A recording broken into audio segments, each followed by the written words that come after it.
Good afternoon. Welcome to Sports Nothing But Sports with Kent Sterling for Wednesday, January 15th, 2020. January's almost halfway over. Hot damn, that's good news.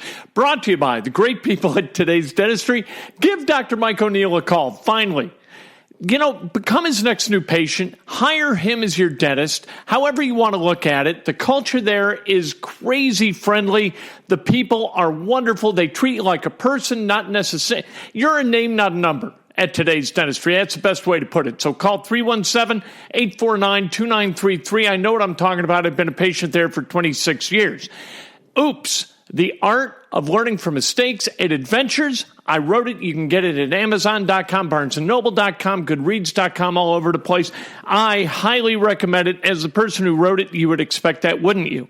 I also highly recommend what's going to go on tonight. Great basketball all over the place. Big basketball night in Central Indiana. First up, we've got Butler hosting Seton Hall at historic Hinkle Fieldhouse. That game at 6:30 on Fox Sports 1 should be a great game. Two undefeated teams in the Big East, Butler and Seton Hall. One of them going to take a loss tonight. One of them going to post the win. Right now on Joe Lunardi's bracketology, Butler is a 1 seed. That's what's at stake tonight. Come out to Hinkle. If you're not going to come out to Hinkle, watch on TV. 7 o'clock. And by the way, we'll talk more about Butler with assistant coach Emerson Kampen in just a moment. Indiana tonight at 7 o'clock at Rutgers. Big Ten teams not having a great time on the road. Indiana's got a chance tonight. If you win a game on the road, you create that's a great point of differentiation between you and the rest of the people in the conference. Got to finish in about the top half of the conference in order to go to the NCAA tournament. Indiana has a chance to check a box tonight and then Saturday night at Nebraska. 2 road games that are winnable. You win both those games, you look like you're in really good shape. As far as the NCAA tournament, you lose both those games, you got trouble. That's just the way it is. Rutgers, they defend like crazy. They have great difficulty scoring. They don't shoot the ball well from the line or from the three-point arc. Indiana, kind of the same deal. These teams, if Indiana defends like they did against Ohio State, and if they find a way to create some openings offensively and cash, or they get points in transition as Rutgers misses threes, you get a long rebound, kick it out, and go. Indiana's got a great chance to win this game. At 8 o'clock, you've got the Pacers and the Minnesota Timberwolves from up in the Twin Cities. And then Minnesota's going to pay a visit to Bankers Life Fieldhouse. So this is one of those back-to-back deals. Nate McMillan at Pacers practice yesterday said it's kind of a playoff thing where you've got to have multiple game strategies in order to win these games and in order to compete for both of these games. The guys, we've seen what happens. We saw it during the Pacers and the Heat game. You can get some ill tempers going in that first game, and then in the second game, you know what? It's chaos coming to Indianapolis after this game tonight. All right, let's talk to Emerson Kampen, the assistant coach for Butler. Emerson has been with the Butler Bulldogs from his time as a player, came immediately to the staff, and now is a full-blown assistant coach with the Bulldogs. From the time you played to being a GA to being an assistant coach, is this as good a team at this point in the season as you've seen at Butler? Yeah, I think each team's a little different. I think this team has probably accomplished in terms of won as much as any team I've been a part of. But as a player, 2010, I think, was obviously a really good team, but we did not have a good non-conference. And then there's been teams that, a couple years ago, the Sweet 16 team, I think we had a pretty good non-conference. But this group has been able to find ways to win a couple games that maybe groups in the past haven't early, but there's still a lot of season to be played. But this group's been off to a great start. Is that the big difference with this team, is that they're a year older than they were last year? And, of course, you got NC, and that helps down low. Yeah, I think there's a lot of things, but definitely a year older, having not accomplished what you wanted to in the past year leads to a great off season. I think all this starts with the off season, and the off season that we had. Everybody stayed here both summer sessions. And, I think anytime in college basketball you have old guys that have been through the battles. You feel more confident. And I think, our guys, if you look, 1 through 8, 9, I think they've all experienced college basketball for at least a couple of years. How do you get freshmen to buy into that? Like all freshmen think, they're onto that next thing, and here's college basketball, and now comes the reward for all this work in the past. But what they've really signed up for is 4 years more of hard work and development and maturity. Yeah, it's hard. I think every freshman goes through a time, and they all happen at different times where they kind of hit a wall. You always hear the freshman wall, and it's not necessarily – sometimes it's physically because it's more demanding in practice every day. It's more demanding during the games. But there's also this mental wall of, every single day I got to bring it. And then there's the patience part of, some of our guys have been in the weight room. Sean McDermott's been here for, feels like forever. So he's been in the weight room. He's been in college practices. These guys were sophomores in high school when he was in here doing the same thing he's doing now. So the familiarity with our system, the strength, just the maturity to go through a season, he has. So, and they're trying to compete against him. So the patience part, I think, is the hardest thing for freshmen, is to understand that there's a process to it, and for them to realize how much these older guys have done, while they were in high school. Who is that guy for you? Who is a senior or junior who kind of showed you the ropes and made this make sense? Yeah, what's crazy, when I first got here, we did not have a senior on the team. We were all everybody was back. The crazy part about the 2010 team we started a bunch of sophomores and juniors. Like besides Willie Beasley, everybody else was underclassmen for the most part. So, but you looked at a guy, Matt Howard, even though he was only a year ahead of me, you looked at him and Will Beasley, like those guys have been through so much. So when you are even in practice, it's just like they know the level at which you have to practice every day. They've been through kind of the wars, and it really helps in the game, the older guys, because they've been through a 4-minute stretch, a media stretch, where it didn't go our way, and to be able to respond in those moments and understand it's a long game, and that's where the maturity and the older guys can really make a difference. And when I played, it was Matt Howard, it was Will Beasley. Those were the two guys that had a lot of minutes under their belt when I came in. When you got here, this program was in the Horizon League, then it transitions to the A-10, and then all of a sudden you're in the Big East. What's the biggest difference inside the program between what you guys were when you were in the Horizon and now to the Big East? Yeah, I think inside the program, I don't think a ton has changed in terms of, obviously, there's been renovations in different facilities and stuff like that that's, been upgraded here. But besides, actually the day-to-day stuff, I think it's all pretty similar. Every league is hard, but, the nightly grind of the Big East, the level of athlete that you're playing every single night, the level of player that you're playing. Obviously, there's good players in the Horizon League, and there's pros that were in the Horizon League at the time, but just the level of every night, the physicality every night is something that I've noticed. Kind of been here through 3 different leagues. Just the grind and the physicality of the Big East is something that you kind of have to be in to really know. Did you guys have an advantage when you were in the Horizon League in that you weren't all beat to hell going against teams that did play in the Big East or ACC or Big Ten? Was that an advantage? Yeah, I think, you look back on it and, Gordon Hayward, Matt Howard, Shelvin Mack, those guys were playing in the Horizon League, and the Horizon League is a good league, but, athletically and physically, those guys were dominant in that league. Like, there's nobody like Gordon Hayward. Sure, there's probably not many guys in the country that were 6'8", can move, and athletic, and so I think it probably didn't take as much of a toll on your body as it would have been if we were in the Big East. Matt Howard was he was playing the 5. So, now him being a 5 in a high major league, obviously he's a really, really good player, but the toll that it takes on you physically is different than maybe it was in the Horizon League. Not that the players aren't good, but definitely I think there's a level of athlete that we had at Butler that was probably, a little better at times than maybe some of the Horizon League. And now, that's not necessarily the case because, we're playing against, some of the best athletes and players in the country. You know, we talk about the Butler way all the time, and this thread of continuity throughout the program. Obviously, Laval being a player here, and so there are these threads. But how is Laval different from, because you were here you played for Brad, you're on the staff with Brandon, on the staff with Chris, and now on the staff with Laval. What makes him different?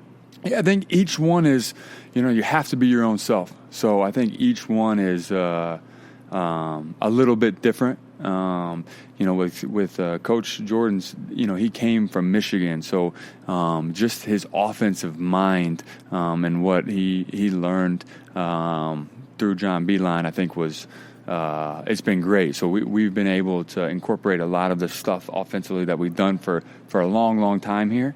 But then throw in the wrinkles and some of the stuff schematically that they did at Michigan. I think it's been a great blend. Obviously, defensively, Butler's kind of played the same defense or a very similar defense the whole time I've been here, and that's been a staple for every coach. But each one has a little bit different personality, and the best thing that I've been lucky as can be to be around 4 unbelievable coaches and get to learn. I've hit the jackpot in terms of just being around good people and unbelievable coaches. You have a timeline for your career, or do you just believe that what's supposed to happen is going to happen when it happens? Yeah, I think you just, in this business, you try to put yourself around, really good people, people that you enjoy working with, and then try to be around as good a coaches as you possibly can, and wherever it takes you, it takes you. And so, like I said, I've hit the jackpot, obviously, playing for a coach like Coach Stevens.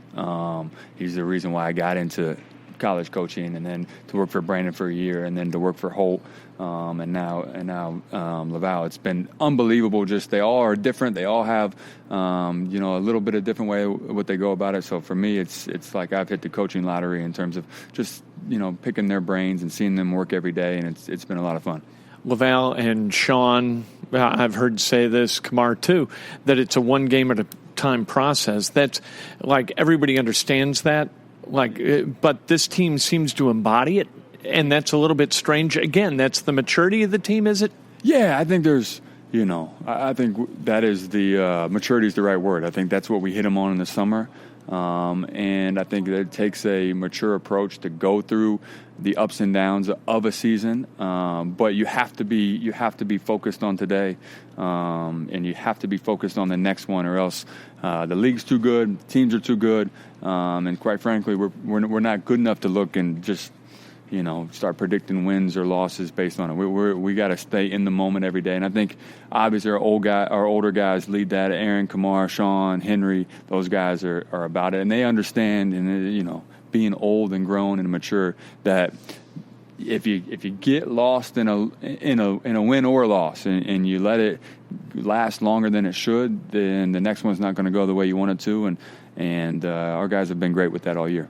Laval and everybody talks about this program being a developmental program. We always see it, whether it was like Kellen, who got better every year, or Rosie got better every year. Now we see Sean get better every year. You guys get better every year that you play.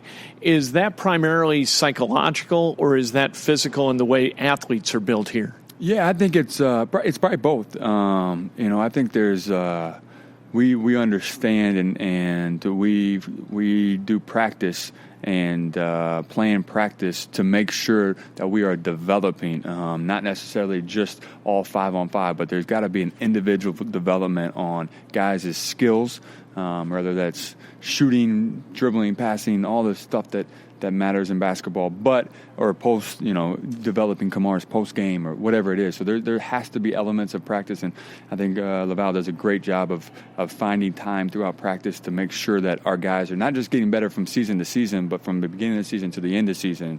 You look at a kid like Bryce Golden to continue to develop throughout the year, because you're talking about 5-6 months of a season. Can we get guys better? That they're different players than they were in November, than they are in March. And so that's been one of it. And then obviously I think just the weight room, the familiarity with and continuity in our system allows you to be better. I always think that the older you get, the less you have to think, and the less you have to think, the better you can play off of instincts. And ultimately, all players want to play off of instincts. So when you start being able, you're Sean McDermott, you can play off of instincts. The game slows down for you, and you can become a better player. And some of that is just the continuity in our system. We play, no matter who we play pretty much the same way. We don't change based on who we're playing. We kind of just do what we do, and I think that allows guys to be better as they get more comfortable with what we do. You guys have Seton Hall tonight, and that's a big challenge, whether it's played at Hinkle or on the surface of the moon. It's a big challenge. They're a really good basketball team. Do you prepare differently for a team like Seton Hall than you would for, say, a team like DePaul or a team like Providence? Is the prep different based on the opponent, or do you guys just worry about you? No, we just worry about us. We do the same prep every single game in terms of timeline and how we do it. Even as, there's even times where we'll have a week to prepare. We'll still prepare just like we prepare on a 2-day prep. So we prepare the same for everybody. Obviously, we have ultimate respect. We know that these guys tonight are really, really good. They've had an unbelievable start to the year. They're one of the best players in college basketball. So our guys understand. But listen, every team in our league, 1 to 10, is vying for the same thing. Everybody, I think at 1 through 10, they all feel like they can play in the NCAA tournament. And it's an NCAA tournament game every single night in this league. And so whether we're here tonight or we're at their place, it's going to be an absolute battle. And, I think our guys will be up for it. It's really interesting watching a team like Seton Hall, and there are a lot of teams like this in the Big East. When they get off the bus, you think, holy hell, we got to go beat these guys. But I remember watching Matt Howard play in summers against teams like the Atlanta Celtics, where he couldn't give a damn less what the opponent looks like. Is that a tough thing to communicate with college players as they're here, that we don't play against the team that gets on the bus or comes off the bus? We play against the team on the court? Yeah, we've told them from day one, hey, fellas, we're going to lose every warm-up. We're going to lose the warm-up. So, just get that out of the way. We're losing the warm-up. So the goal is not to win the warm-up. The goal is to win the game. So, yeah, there's no doubt. I think it's a little humbling for some guys because, they think they can jump and do all the stuff. But it's like, hey, fellas, we're losing warm-ups. So we're going to go 30-some in warm-up. So let's just try to win the game. Seton Hall, it's unbelievable. They look like an NBA team. I mean, they got 7-footers all over the place. They got big, long, athletic guys. So we'll lose the warm-up again tonight, and hopefully we'll be better in the game than we are in the warm-up. Good luck tonight. Thanks for talking. I appreciate it, Emerson. Yep, thank you. That's Emerson Kampen, assistant coach for the Butler Bulldogs. Bulldogs at Hinkle tonight against Seton Hall, the 2 undefeated teams left in the Big East, battling each other out there on 49th Street. Also tonight, we discussed it a little bit, IU is going to play at Rutgers, 7 o'clock on BTN, and the Pacers are in the Twin Cities to battle the T-Wolves. That game, of course, on Fox Sports Indiana. All right. I want to talk about Paul George for a minute because Paul George kind of drives me a little bit crazy. And it's not really Paul George quite so much. It's that the media seems to enjoy talking to him and then listening to him. I got no problem talking to him. It's the listening part that drives me crazy. So on ESPN.com, they've got a cover story written by Ramona Shelburne. And I love Ramona. She does great work. But why talk to Paul George when you know he's full of crap? Why talk to a guy who you know is not going to tell you the truth? He's just going to brand himself. That's why he's doing the interview. It's all contrived. Why? We had him here for 7 years. We know exactly who Paul George is, both inside the media, outside the media. We know that he and the truth live divergent lives and travel divergent paths. All right? Paul George is not going to tell you anything that doesn't benefit Paul George. We knew this when he came back from the injury, and he was like, PG-13, this is who I'm going to be. I'm changing my number to PG-13. Look at that. The branding, possibilities are endless. He's about branding. Why talk to a guy who's about branding? Why let ESPN be utilized by Paul George with his sole purpose being branding himself as something other than what he truly is? I've never understood it, why media allow themselves to be manipulated into being nothing more than a mouthpiece for garbage.